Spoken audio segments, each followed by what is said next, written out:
The first time Professor Elena Marlowe noticed him, it was not because he was handsome, although later she would admit to herself, in the quiet loneliness of her office, long after sunset had swallowed the campus, that he was dangerously, distractingly handsome in a way that made people forget what they were about to say.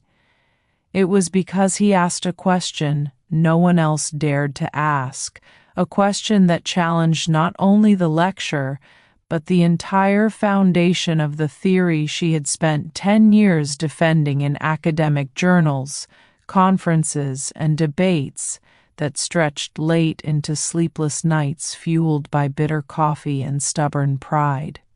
His name was Adrian Keller, a graduate student who had transferred from another university under circumstances nobody seemed to fully understand, and rumors followed him like shadows that changed shape depending on who was telling the story.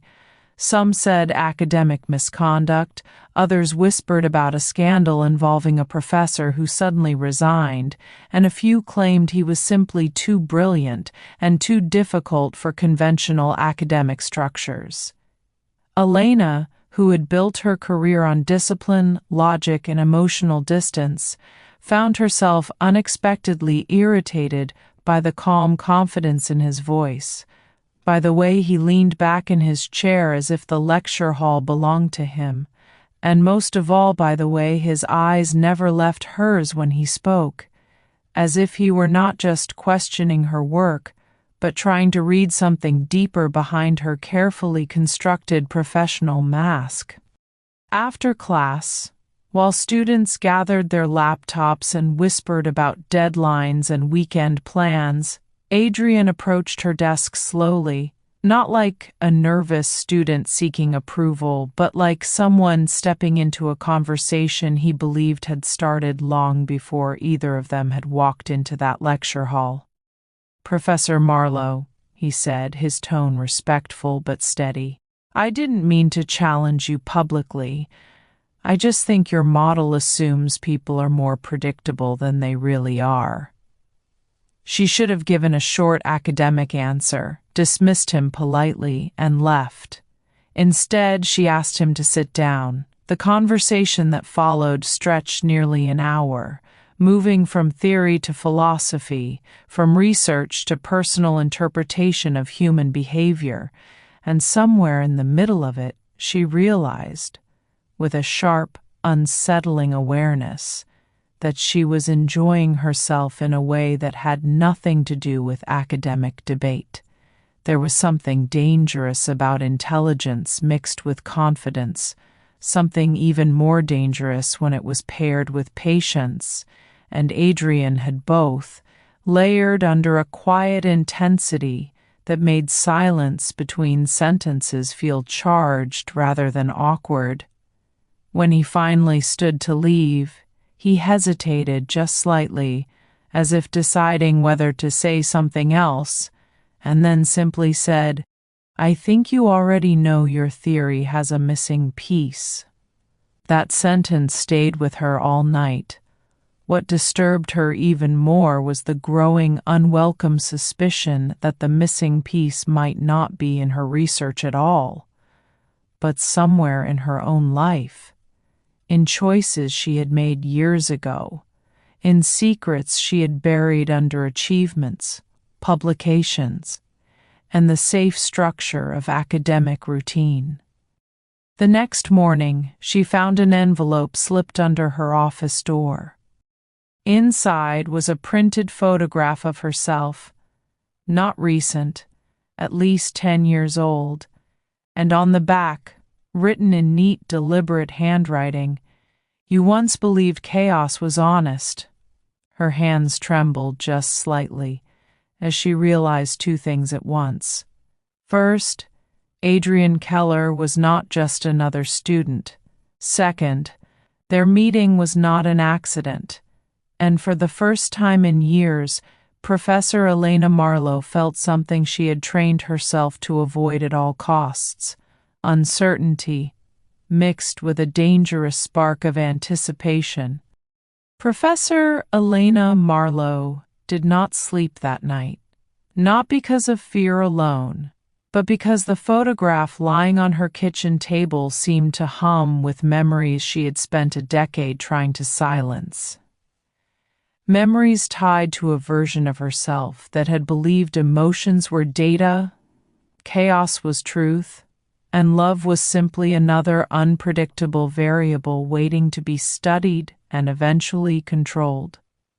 The image showed her standing outside a research facility that officially no longer existed, a place erased from academic records after a funding restructuring that everyone who had worked there knew was a polite way of saying something had gone very, very wrong.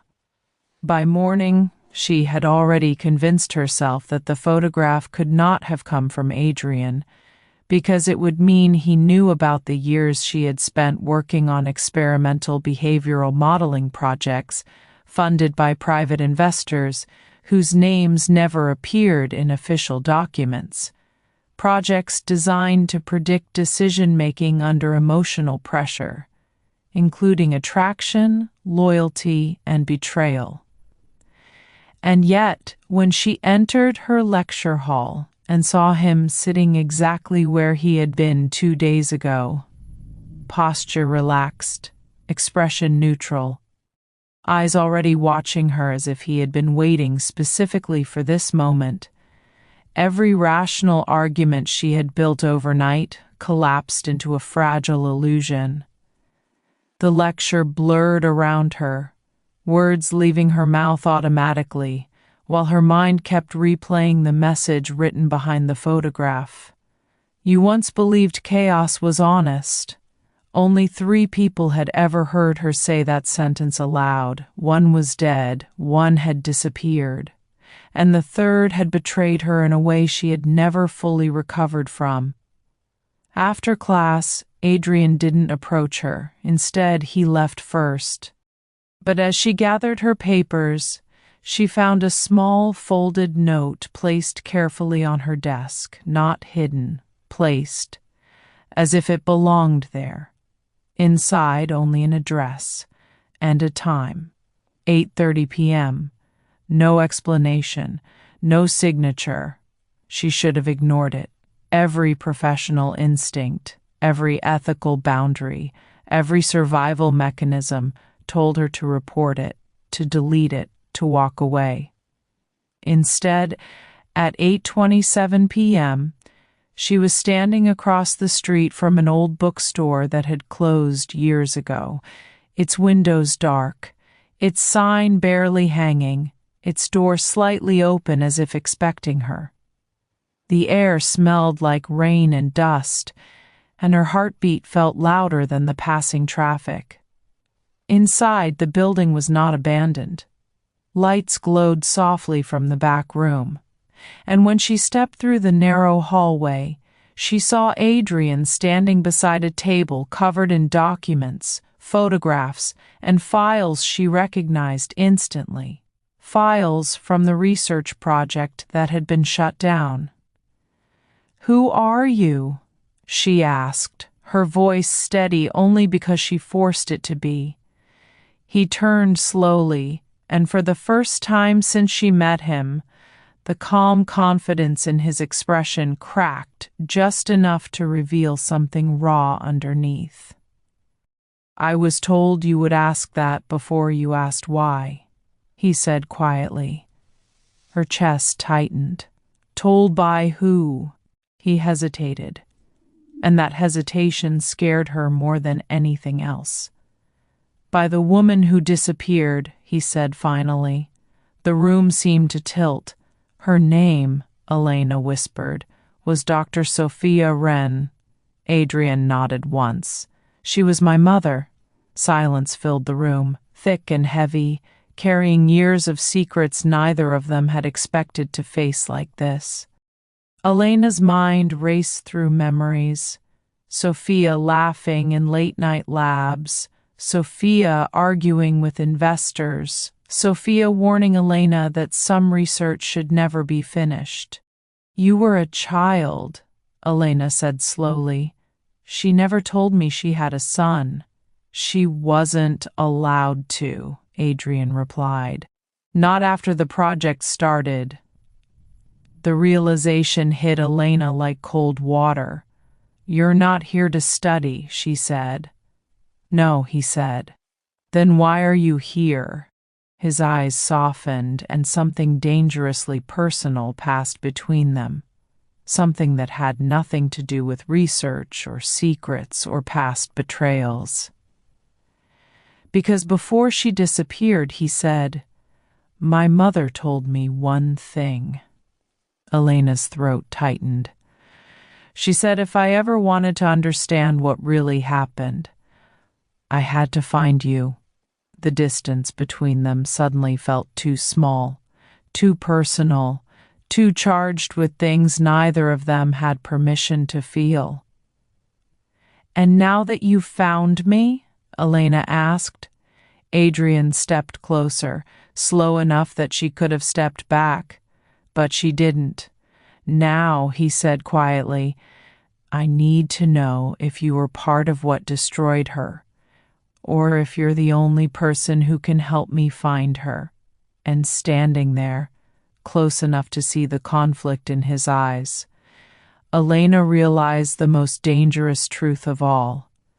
She didn't know which answer scared her more. The silence between them was no longer just heavy with secrets. It was alive with something warmer, sharper, more dangerous, like standing too close to a fire you knew could burn you, but refusing to step away because the heat felt too good after years of emotional cold. Elena became painfully aware of how close Adrian was standing, close enough that she could see the faint scar near his collarbone, close enough to notice the slow, controlled rhythm of his breathing, close enough that when he spoke again, his voice seemed to move through her rather than simply reaching her ears. "You're not afraid of me," he said quietly, not as a question, but as an observation layered with something that almost sounded like disappointment. "I am," she answered honestly, her voice lower than before, softer but steady. "Just not for the reasons you think."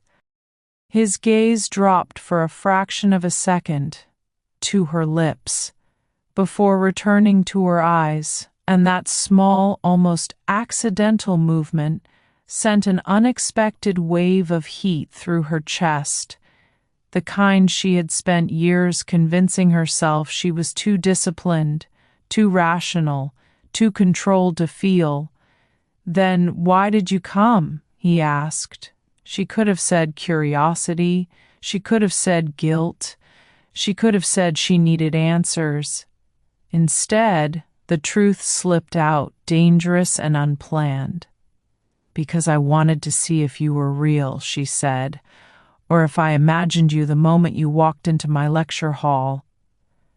The air between them shifted, tension tightening like a wire pulled too far. Adrian exhaled slowly, like someone losing a battle he had promised himself he would win. "You shouldn't want things like that from me," he said. "And you shouldn't look at me like you already know I do," she replied. Another step closer. Not touching, but close enough that if either of them moved even slightly, the distance would disappear completely.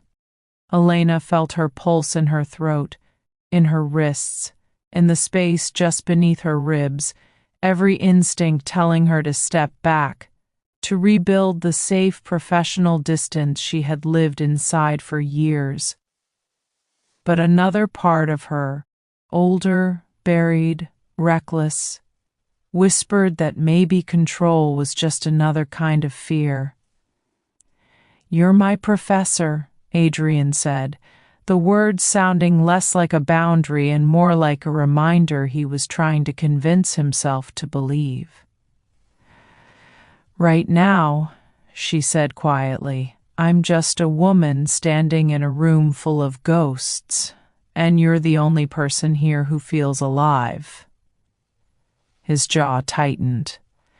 The restraint in him was visible, physical, like holding back a storm behind glass. When his hand finally moved, it didn't touch her skin. It stopped just beside her wrist, close enough that she could feel the heat of him, the unspoken question hanging there. She didn't pull away. The contact, when it finally happened, his fingers closing gently but firmly around her wrist, was brief, controlled, but electric enough to steal the air from her lungs. Not possession, not force, just connection, dangerously real. "You don't understand what this could cost you," he said, voice rougher now. "Maybe," she whispered, "but I understand what it might give me." For a long moment neither of them moved, both standing on the edge of something neither research nor logic nor rules had ever prepared them to handle. And somewhere deep inside Elena, beneath fear, beneath guilt, beneath 10 years of carefully constructed emotional armor, something reckless and alive began to wake up. But even as that spark grew, a quiet voice in her mind reminded her of the files on the table behind them, of Sophia, of the project, of the possibility that Adrian wasn't just danger to her career or her heart. He might be the key to truths powerful enough to destroy both of them. And as she looked into his eyes, dark with questions, history, and something that felt dangerously close to desire, Elena understood one thing with terrifying clarity. If she crossed this line, there would be no going back. The night air outside the abandoned bookstore felt colder than before, as if the world itself sensed that something irreversible was about to happen, something that would not only decide the truth about Sophia Wren, but also the fragile, dangerous connection growing between Elena and Adrian, a connection neither of them had planned, wanted, or been strong enough to stop. Elena turned away first, forcing distance between them. Not because she didn't feel the pull toward him, but because she felt it too strongly, and experience had taught her that the most dangerous decisions were always the ones that felt the most right in the moment. "Show me everything," she said, her voice returning to the sharp clarity of the professor who had survived scandals, betrayals, and 10 years of carefully buried history. Adrian nodded and moved to the table, spreading open folders, photographs, encrypted drives, and handwritten notes, pieces of a puzzle that immediately made Elena's stomach tighten with recognition. Project Chaos, officially shut down, unofficially, never finished. "They didn't close it," she whispered. "They moved it." Adrian watched her carefully. "My mother found something," he said. "Something that proved the project wasn't about prediction anymore." Elena's fingers trembled slightly as she flipped through pages. "It was about influence," she said. "Emotional pattern control, decision shaping, behavioral steering," Adrian said quietly. "Yes," Elena breathed. At the bottom of one file was a list of names, investors, politicians, corporate leaders. And one name circled in red, Elena Marlowe. Her chest tightened. "They framed me," she whispered. "No," Adrian said gently. "They needed you." The realization hit her slowly, like ice forming in her veins. "They built the model using my research, and then made it look like I ran the final phase," she said. Adrian nodded. "My mother tried to expose them," he said. "That's when she disappeared." Silence fell again, but this time it was different, less uncertain, more inevitable. "What do you want from me, Adrian?" Elena asked. He stepped closer again, but slower now, Like both of them understood this was not just about attraction or answers or revenge. "I want the truth," he said. "And after that?" His eyes softened, vulnerable in a way she hadn't seen before. "After that, I don't know," he admitted, "but I know I don't want to walk away from you." The honesty in his voice broke something inside her, something she had protected for years. Elena reached for his hand this time, not as professor and student, not as suspects in a conspiracy, just two people standing in the wreckage of choices made long before they met. "We exposed them," she said. Together, over the next months, they did exactly that. Anonymous leaks, data drops, whistleblower networks. By the time the investigation became public, the organization behind Project Chaos was already collapsing under the weight of its own secrets. Sophia Wren was never found, but one encrypted message was recovered, sent weeks after her disappearance, addressed to Elena. "If you're reading this, it means you survived. That means I chose the right person to trust. Protect him, and don't let them turn you into what we were building." Years later, Elena stood on the balcony of a small university in another country, watching students cross the courtyard below. Her career had survived, but her life had changed completely. Adrian stepped beside her, older now, steadier, but still carrying that same quiet intensity that had first pulled her attention across a crowded lecture hall. "Do you ever regret it?" he asked softly. "Exposing them?" she said. "Choosing us?" She turned to him, the sunset painting warm gold across his face. "No," she said. And this time, when she reached for him, there was no hesitation left, only the quiet understanding that some stories don't begin with love. Some stories survive everything else first, and somewhere in the space between chaos and control, between past and future, between who they were and who they had chosen to become, they finally allowed themselves something simple, something real. Hope.